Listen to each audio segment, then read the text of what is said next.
महत्त्वाची आहे, म्हणून तुम्हाला वारंवार सांगणं आहे की तुम्ही शास्त्राचा सत्संग करा, शास्त्राची जवळीक करा. ही अत्यंत गरजेची गोष्ट आहे आजच्या पिढीसाठी. आता मला सांगा, ही परळी वैजनाथाची गोष्ट इथं किती लोकांना माहिती होती? एकच. लोक 100 झाले, आता आकडा वाढला, 100 मधून एखादी हातवर झाला. ह्या गोष्टी आपल्याला अशा माहिती असल्या पाहिजे, अत्यंत गरजेचं आहे. तुम्ही सिंधुताई सपकाळ नाव ऐकलंय का? ऐकलंय का? माहिती आहे का? नसेल माहिती गुगलवर टाकून घ्या. आता तुम्ही म्हणसान काय कोणती बी गोष्ट गुगलवरच टाकायला लावून राहिली पाहिजे. नाही, आम्ही प्रमाणाशिवाय काही बोलत नाही म्हणून तसं सांगतो. सिंधुताई सपकाळाचं तुम्हाला उदाहरण देतो. सासऱ्यांना हाकलून दिलं, सासरवाडीतून हाकलून दिलं. आता घरच्या सासरवाडीत जाऊ शकत नाही ही व्यक्ती. आता असं कृत्य घडल्यानंतर, अशी क्रिया घडल्यानंतर माहेरीही जाऊ शकत नाही, कारण काळही तसा होता. इकडचे तर घरात ठेवतच नाहीये, तिकडे गेले तर तेही घरातले ठेवणार नाही. जवळ एक लहान लेकरू आहे, मुलगी आहे, अंगावरही फाटके कपडे आहेत, त्या मुलीच्या अंगावरही फाटके कपडे आहेत. नवऱ्यांचं काढून दिलं, सासू सासरे वागवत नाही, सासू सासरे ठेवत नाही, माहेरी आई वडिलांकडे जाऊ शकत नाही. मग आता करायचं काय? देवाचं नाव घेतलं आणि निघाले. आता देव जिथं वाट दाखवेल त्या वाटेने जायचं, त्या वाटेने निघायचं.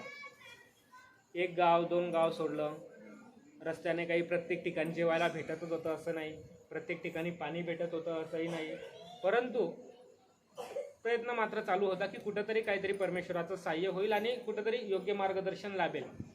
बरेचसे दिवस निघून गेले, या गावात त्या गावावर चालले, त्या गावात त्या गावाला चालले, त्या गावात त्या गावाला चालले, परंतु योग्य दिशा मात्र आयुष्याला काही भेटत नव्हती. आणि ध्येयहीन आयुष्य म्हणजे मेलेल्या माणसासारखं आहे.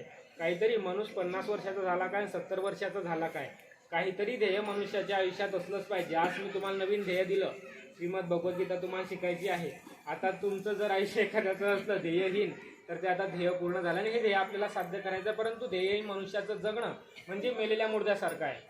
आणि असं ध्येयहीन आयुष्य जगत होत्या, चालत होत्या. या गावून त्या गावाला जायचं, अंगावर फाटलेले कपडे, जेवायला अन्न नाही, प्यायला पाणी नाही, मुलगीची ती व्यवस्था आहे. एक वेळ तर अशी येऊन खेपली की त्या दिवशी कोणी जेवायलाच दिलं नाही. 1 दिवस उलटून गेला, 2 दिवस उलटून गेले. आता मुलगी रडायला लागली की आई मला जेवायला पाहिजे. आणि कोणत्या जायला सहन नाही होणार हो की माझं मुलगं रडतंय, भुकेने रडतंय आणि त्याला मी जेवण नाही देऊ शकत. हे कोणत्या जायला सहन नाही होणार. रात्रीची वेळ होती, सायंकाळची वेळ होती.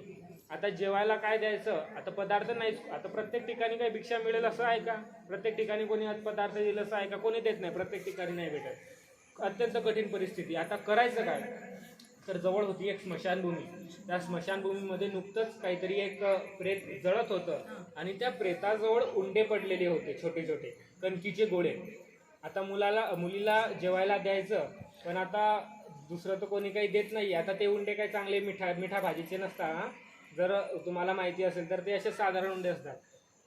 सगळे लोक तिथं आलेले होते, ह्या मात्र दुरून पाहत होत्या की आगती लागलेली आहे आणि पदार्थही तिथं काहीतरी, आपण काहीतरी मुलीची व्यवस्था जेवणाची एका वेळची का होईना करू शकतो. एक एक करून सगळे त्या स्मशानभूमीतून लोक निघून गेले. आणि आता ही बाई जाते त्या स्मशानभूमीत, ते उंडे तिथले उचलले, त्या उंडाच्या चपात्या केल्या, ते प्रेत जळतंय, त्या अग्नीवर त्या शेकल्या. पहा, काय विचार करा की एका वेळची भूक भागवणं किती कठीण काम आहे मनुष्यासाठी. आणि आपण ते करू शकतो. म्हणजे आपण कोणत्या स्थितीत आहोत? आपली परिस्थिती देवाने खूपच चांगली ठेवली आहे, खूप चांगली ठेवली आहे. आणि ते उंडे त्या अग्नीवर भाजले आणि त्याच्या चपात्या केल्या आणि त्या मुलीला खाऊ घातल्या. एक वेळ अशी होती, पहा परिस्थिती कशी होती. आणि एक संतांचा आशीर्वाद तुम्हाला कुठून कुठपर्यंत पोहोचवू शकतो, सत्संग तुम्हाला कुठून कुठपर्यंत पोहोचवू शकतो, हे मला थोडक्यात सांगायचं. एक 5 मिनिटं वेळ घेतो. 5 मिनिटांनंतर आपण सत्र थांबवूया. एक अत्यंत महत्त्वाची गोष्ट आहे म्हणून सांगतो, कारण हा इतिहास कुठेतरी चित्रपटाच्या दृष्टीतून कुठेतरी तोडमोड करून दाखवण्यात आला आणि त्याचं कुठेतरी शुद्धीकरण व्हायला पाहिजे, असा माझा मुख्यत्वे हेतू आहे. म्हणून ही गोष्ट सांगण्याचं माझं प्रयोजन आहे की अशी वेळ होती की ते उंडे त्या प्रेतावर भाजावं लागायचे आणि त्याचं पदार्थ खावे लागायचे. असेच फिरता ध्येयहीन आयुष्य चाललाय. अंगावर कपडे नीट नाही, काही नाही. आणि असे या गावून त्या गावात फिरत असताना एके दिवशी ते आल्या फैजपूरला आल्यानंतर आता महानुभाव संप्रदायात प्रत्येक आश्रम किंवा प्रत्येक मंदिर तुम्ही केव्हाही जा, तुम्हाला कमीत कमी पाण्याला तरी ते विचारतील. चहा पाणी तुम्ही कुठेही जा, तुम्ही तिथे जाऊन फक्त बाबा दंडोत, देवपूजा करा, 2 दंडोत घाला, तितक्यात तुम्हाला पाण्याचा ग्लास समोर असतो. कोणत्याही आश्रमात जा, महाराष्ट्रातल्या नाही, उत्तर भारतातल्या जा, दक्षिण भारतातल्या जा, कुठेही जा, तुम्हाला रिकाम्या हाताने तिथून कधीच परतवलं जात नाही. महानुभावांची एक वेगळी विशेषता आहे. नक्कीच तिथं त्या आल्या, फैजपूरच्या आश्रमात त्या आल्या आणि तिथं आल्यानंतर बाबांना वाटलं की कुठेतरी असहाय व्यक्ती आहे, आली दंडोत बसले आहे, केव्हाच्याच बसले आहे. आता मंदिरात आल्यानंतर थोडा वेळ मनुष्य बसतो आणि निघून जातो. ही व्यक्ती मात्र केव्हाचीच बसलेली आहे, निघतच नाही. एक लहान मुलगी आहे आणि वेश जो होता सध्या त्या स्थितीतला तो म्हणजे भिकाऱ्यापेक्षाही खराब हालत होती. आपण भिकाऱ्या दरवाज्यातही उभं करत नाही. तिथं मंदिरात ती व्यक्ती केव्हाचीच बसलेली आहे. मग बाबांनी विचारलं, काय बाई कुठून आल्या, विचारपूस केली. तेव्हा त्यांनी सांगितलं की सासरच्यांनी काढून दिलं, सासरी जाऊ शकत नाही, माहेरी जाऊ शकत नाही, अशी परिस्थिती आहे. बाबांनी सांगितलं, बाई चिंता करू नको, तुला जेवढे दिवस राहायचं, जेवढे महिने राहायचं, जेवढे वर्ष राहायचं, संपूर्ण आयुष्य जरी राहायचं, तू या आश्रमात थांबू शकते. कारण अनाथांना सहारा देणं हेच महानुभावांचं परम कर्तव्य आणि परम इतिहास आहे. की आचार्य श्री नागदेव घर सोडून आले, स्वामींनी आश्रय दिला. आचार्य श्री नागदेवांजवळ 500 लोक घर सोडून आले, आचार्य श्री नागदेवांनी आश्रय दिला. कल्लूरकर बाबा जे आमचे पूजनीय श्री मोठे बाबाजी होते, त्यांनी कित्येक नका लोक, प्रत्येक आश्रमातली ही गोष्ट आहे. आता प्रत्येक बऱ्याचशा आश्रमात तुम्ही जाऊन पहा, लहान लहान मुलं असतात, त्यांचं कोणीच नसतं, आई नसते, वडील नसते, काका नाही, मावशी नाही, कोणी नाही, त्यांनाही आश्रय दिला जातो. बाबा म्हणाले की नक्कीच तुम्हाला जितके दिवस राहायचं, हे आश्रम सर्वांसाठी खुलं आहे, तुम्हाला जेवढे दिवस राहायचं तुम्ही राहू शकता. त्या तिथे राहू लागल्या. हळूहळू घडी बसू लागली. आता बाबांना छंद होता संगीताचा.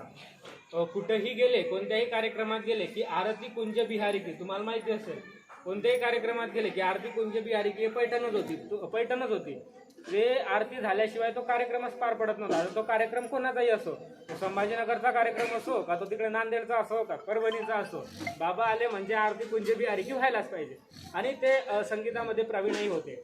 आता जसं जसं बाबांचा सत्संग वाढू लागला, संघ वाढू लागला, सिंधुताई देखील ते संगीत शिकू लागल्या. त्यामध्ये त्यांचंही एक स्वारस्य निर्माण झालं आणि संगीताच्या माध्यमातून कुठेतरी एक रोजीरोटी त्यांना दिसू लागली की आता आपल्याला आपल्या मुलाचं भविष्य सुरक्षित करायचं, तर द्रव्य जे आहे, पैसे जे आहे ते लागणारच. जेवणासाठी, खाण्यासाठी, वस्त्र आहे वगैरे सगळ्या गोष्टी आहेत, तर त्या गरजेच्या आहे आणि त्याच्यासाठी पैसे लागणारच. परंतु आश्रम व्यवस्था कुठपर्यंत करेल आणि आपणही मागून मागून किती दिवस कोणाकोणाला मागणार. काहीतरी आपल्याला आपल्या उदरनिर्वाहाचं साधन शोधायलाच पाहिजे. संगीताची आवड निर्माण झाली. संगीतामध्येही त्यांनी कुठेतरी प्रयत्न सुरू करू लागला. लहान मुलीचं त्याच गावात, फैजपूर गावातच एका शाळेमध्ये नाव टाकण्यात आलं. ज्या आताच्या ममताताई आहेत सपकाळ, त्या तिथं शिकलेल्या आहेत, तर त्यांचंही शाळेमध्ये नाव टाकण्यात आलं. ती त्यांची शाळा चालू होती आणि इकडे यांचं उदरनिर्वाहाचं एक साधन चालू झालं की थोडेफार पैसे येऊ लागले. कुठेही जायचे, कोणत्याही सत्संगात जायच्या, तर आपला भजना कीर्तनाचा कार्यक्रम त्यांचा एकदम अत्यंत जोरदार चालू राहायचा. आणि मानवा पंथामध्ये एक भजनही आहे, चक्रधर माझा गेला गेला सोडून या जीवाला, असं एक भजन अत्यंत गाजलेलंही आहे. जर तुम्ही कधी ऐकलं, कोणाला ऐकायला भेटलं तर नक्की लक्षात असू द्या, ते सिंधुताई सपकाळ यांनी लिहिलेलं आहे. तर हेही भजन त्यांचं अत्यंत गाजलं. त्यानंतर हळूहळू काय होत गेलं, आता जसं जसं माणसाचा दर्जा वाढत जातो, संगीत हे चांगल्या प्रकारे जमायला लागलं, लोकांना आवडायला लागलं. मूळ म्हणजे लोकांना आवडायला लागलं. आणि फैजपुरातूनच नाही तर इतर काही भागातून देखील त्यांच्यासाठी मागणी येऊ लागली की तुम्ही आमच्या ठिकाणी यावं, सत्संग करावा. अत्यंत आता उदरनिर्वाहाची अत्यंत अनेक साधनं उपस्थित झाले, मार्ग उपस्थित झाले. आणि मार्ग उपस्थित झाल्यानंतर जवळपास 3-4 वर्ष ते फैजपूर शहरात राहिल्या. आणि एके दिवशी त्यांना असं वाटू लागलं की द्रव्याची कुठेतरी कमतरता आहे आणि ती अधिक वाढवायला पाहिजे, पैसे अजून जमायला पाहिजे, कारण उज्ज्वल भविष्य आपल्याला साकारायचं आहे. तर त्यासाठी प्रयत्न करायला पाहिजे. आणि जर आपल्याला संधी आहे की आपण इतर ठिकाणी जाऊन तो सत्संग करायला पाहिजे, ते संगीताचे कार्यक्रम घ्यायला पाहिजे, जेणेकरून आपला उदरनिर्वाहाचं साधन जे आहे ते चालेल. तर त्यासाठी त्यांनी प्रयत्न चालू केला. आणि एके दिवशी ते बाबांजवळ आल्या. 3-4 वर्ष आश्रमात होत्या. काही दिवसानंतर त्यांनी तिथंच फैजपूर शहरात एक घर घेतलं. त्या घरात त्या बरेच दिवस त्या तिथेही राहिल्या. आणि एके दिवशी बाबांजवळ आल्या आणि बाबांना विनंती करतात की बाबा, मी गेले 4-5 वर्षापासून आपल्या इथं थांबले, आपण अनाथाला तुम्ही सहारा झाला, नाथ झालात आपण, परंतु आज अशी वेळ आली आहे की उदरनिर्वाहाचे संधी अधिकही काही संधी उपलब्ध आहेत. हे जे काही संगीत जे काही तुमच्याकडून जो वरद हस्त प्राप्त झाला, तो वरद हस्त कुठेतरी या जगालाही मी दर्शवून दाखवावा. कुठेतरी अनेक संधी उपलब्ध आहे आणि तसं जायला नाही पाहिजे. परवानगी ह्या गोष्टीची मागायला नाही पाहिजे, परंतु कुठेतरी शब्द वाढवून बोलते. लहान तोंडी मोठा घास आहे. बाबा मला आता तुम्ही परवानगी द्या. मी इथं आले, मी माझ्या मर्जीने आले, परंतु राहिले तुमच्या मर्जीने. आणि इथून आता जाताना मी माझ्या मर्जीने जावं हे काही धर्माला धरून नाही. इथं तुमची जर परवानगी असेल तर आज जे काही कार्यक्रम आहे, कुठं पुढच्या गावाला जाऊन तिथं काही जे मला करायचं आहे, जे काही आयुष्यात जे काही ध्येय साध्य करायचं आहे, जर तुमची परवानगी असेल, जर तुम्ही म्हणाल तर मी आज इथून ती ध्येय प्राप्त करण्यासाठी काहीतरी प्रयत्न करणार. आणि जर तुम्ही म्हणाल की नाही सिंधुताई तुम्ही फैजपूर शहरातच राहिलं पाहिजे आणि इथूनच तुमचा काय जे काही उदरनिर्वाह साधन आहे तुम्ही इथूनच चालवायला पाहिजे, बाबा तुम्ही म्हणाल तसं. बाबांनी एवढंच सांगितलं, बाई शेवटी ज्याच्या त्याच्या कर्मधर्माची गोष्ट आहे आणि तुमच्यासाठी ही यशाची नवीन शिखरं उपलब्ध झाली आहे. हा कुठेतरी परमेश्वराचा हेतू आहे. तुम्ही विचार करा ना की प्रेतावर ते उंडे भाजणारी व्यक्ती, एक वेळ अशी येते की इतर लोक त्यांना संगीतासाठी आमंत्रित करतात, सत्संगासाठी आमंत्रित करतात. नक्कीच कुठेतरी परमेश्वराचा हेतू असायला पाहिजे. कुठेतरी मागचेही कर्म कुठेतरी ते जुळून आले असायला पाहिजे आणि तेव्हाच कुठेतरी अशी संधी निर्माण झाली. बाबा म्हणतात बाई बिनधास्त जा, नक्की जा. आणि जो इथून तुम्हाला इथं जी शिकवण मिळाली, शिकवण सांगितली नाही कोणती होती, तुम्हाला इथं जी शिकवण मिळाली ती शिकवण तुम्ही तुमच्या आयुष्यामध्ये ती आत्मसात करा आणि परमेश्वराच्या कृपेने यशाची नवीन शिखरं तुम्ही सर करावी. अत्यंत आयुष्य आता प्रगल्भ आहे. खूप यश संपादन करा, अत्यंत देहपूर्ती करा आणि आयुष्यात तिथून मागं वळून पाहू नका. नक्कीच तुम्ही जा. हा संतांचा आशीर्वाद, बाबांनी आशीर्वाद दिला. आणि त्यानंतर सिंधुताई सपकाळ बाबांची परवानगी घेऊन रडत होत्या. आता एवढे दिवस राहिले, ज्यांनी आश्रय दिला त्यांना सोडून जाणं म्हणजे खरंच कठीण ती गोष्ट आहे. परंतु त्या तिथून निघाल्या आणि तिथून निघताना बाबांचा आशीर्वाद घेतला. बाबांनी दिलेला जो उपदेश होता शेवटच्या दिवशी, की जी शिकवण तुम्हाला इथं भेटली ती तुम्ही आयुष्यात आत्मसात करावी. आणि ह्या सिंधुताई आता फैजपूर शहरातून बाहेर पडल्या आणि एक दिवस असा आला की त्या संगीताच्या माध्यमातून, त्या साहित्याच्या माध्यमातून कुठेतरी उदरनिर्वाह अधिक वाढत गेला. मग एका मुलाचं मग कुठेतरी वाटू लागलं की अरे नाही, हे मुलगा अनाथ आहे, मुलगी अनाथ आहे. जसा आपणही याच परिस्थितीतून आलेलो आहोत. जसं यांना आज जेवायला काही नाही, प्यायला काही नाही, आपली ही अशीच परिस्थिती होती. आणि जर आज आपल्याला देवाने काहीतरी दिलंय तर आपण ते नक्कीच दुसऱ्याला द्यायलाच पाहिजे, असं कुठेतरी सिंधुताईंना एके दिवशी वाटलं. आणि त्यांनी त्या दिवसापासून तो उपक्रम चालू केला की एका अनाथाची असणारी माय आज शेकडो हजारो मुलांची अनाथांची माय झाली. आणि हा महानुभावांचा, या संतांचा दिलेला सत्संग, त्यामुळे कुठेतरी हे साध्य ते काय आयुष्यामध्ये त्यांनी प्राप्त केलं. आणि मला आजही आठवते, मी वयाच्या लहान होतो, जेव्हाही काही सिंधुताई यायच्या, अत्यंत त्या देवावर त्यांची श्रद्धा, जेव्हा काही पूर्व स्मृती त्यांच्या जागृत व्हायच्या, रडायच्या, अगदी रडायच्या. आम्हाला आश्चर्य वाटायचं की आयुष्यात 3 वेळा पद्मश्री या पुरस्काराने सन्मानित झालेली ती व्यक्ती आहे.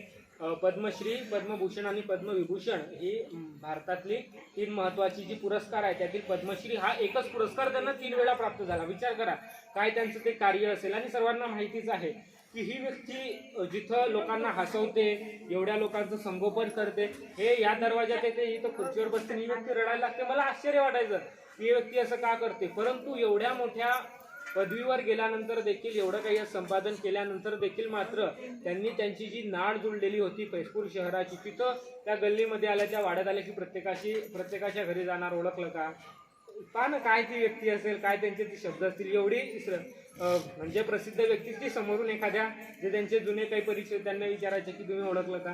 हा महानुभावांचा इतिहास आहे, ही महानुभावांनी दिलेली शिकवण आहे. आणि पहा आज महानुभावाने दिलेली शिकवण की कुठं कोणत्या स्तरावरती व्यक्ती जाऊन पोहोचली की धर्माच्या, जातीच्या, पातीच्या ही पलीकडे जाऊन एक जे धर्म कार्य केलं, जे समाज कार्य केलं, की संपूर्ण महानुभाव पंथाला ज्याचा अभिमान वाटायला पाहिजे, ज्याचा गर्व वाटायला पाहिजे. हे काय आहे, हे सत्संगाचं, की कुठेतरी सत्संगाचं त्यांना तो संघ घडला. संघ कशाचा घडला? सत्संग घडला, शास्त्राचा घडला, आचार्य मंडळीचा घडला, देवपूजेचा घडला, देवाचा घडला. आणि त्यानंतर आयुष्य बदलून गेलं. स्वतःचं नाही तर हजारो लोकांच्या आयुष्य बदलण्यासाठी त्या कारणीभूत ठरल्या. त्यांनी ज्या मुलाचं संगोपन केलं, आज कोणीतरी कलेक्टर आहे, आज कोणीतरी आमदार आहे, कोणी खासदार आहे, एवढ्या मोठ्या मोठ्या पदावरती लोक गेली. विचार करा, मनुष्य स्वतःच्या कर्तृत्वाने जेवढा महान होतो त्यापेक्षा अधिक महान तो तेव्हा होतो जेव्हा त्याच्या सोबत असलेली लोक त्यांच्या कर्तृत्वाने महान होत असतात. म्हणून